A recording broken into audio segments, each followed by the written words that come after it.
Question শুরু করার আগে তোমাদের বইয়ে আরেকটা ঝামেলা দেওয়া আছে, মানে আরেকটা প্রবলেম দেওয়া আছে, সেটা একটু দেখে নিই। সেটা হচ্ছে তোমাদের বইয়ে দেখবে যে একটা জড়তার একটা এক্সাম্পল দেওয়া আছে, যে এটা হচ্ছে একটা গ্লাস, আর এই গ্লাসের উপরে একটা পেপার রাখা আছে, আর এই পেপারের উপর একটি কয়েন রাখা আছে।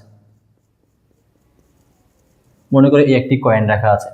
এখন তুমি যদি পেপারটি টান দাও তাহলে কি হবে? ধরো এই এক্সপেরিমেন্টটা তুমি মাশরুমে করছো, যদি তুমি স্পেসে করো, ধরো এটা তুমি স্পেসে করছো, যদি স্পেসে করো, তুমি তো এখানের মধ্যে এই পেপার যেটা সেটা টান দিয়েছো। ধরো পেপারটা স্মুথ আর তোমার যে কয়েন সেটাও স্মুথ। যখন তুমি পেপারটা টান দিয়ে সামনের দিকে নিয়ে যাবে, তো তুমি কি এই কয়েনের উপরে কোনো বল প্রয়োগ করেছো?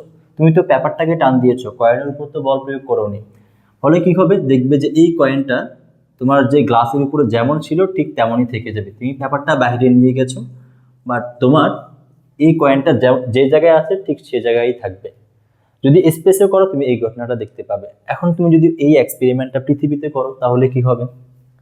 ধরো তোমার এটা হচ্ছে কি তোমার গ্লাস, যখন তুমি পেপারটা টান দিয়ে বাইরে নিয়ে যাবে, তখন এই কয়েনটা, নিচে তো পৃথিবী আছে না, এটা হচ্ছে আর্থ, তো এই কয়েনটা কি হবে? পৃথিবীর টানের কারণে নিচের দিকে পড়ে যাবে। তো আমরা জানি পৃথিবী কত বলে কোন বস্তুকে নিচের দিকে টানে, আর যেই বলে টানে সেটাকে বলা হয় গ্র্যাভিটেশনাল ফোর্স। ধরে নাও কয়েনের বল হচ্ছে এম, তাহলে পৃথিবী কত বলে টানছে কয়েনটাকে? M G. আর জি এর মান আমরা জানি, জি এর মান হচ্ছে 9.8 মিটার পার সেকেন্ড স্কোয়ার। তো তোমাদের বইয়ের সংজ্ঞা দেওয়া হয় যে জড়তা বস্তু যেমন আছে ঠিক তেমন থাকবে। তো যদি এটা স্থির জড়তার সংজ্ঞা হয়, তুমি কয়েনটা, এই পেপারটা টান দেওয়ার পর কয়েনটা কেন নিচের দিকে পড়বে? তো তোমাদের বইয়ের সংজ্ঞাটা দেওয়া আছে। তো তুমি যদি এই এক্সপেরিমেন্টটা স্পেসে গিয়ে করো তাহলে ঠিক আছে, বস্তু যেমন আছে ঠিক তেমনই থাকবে।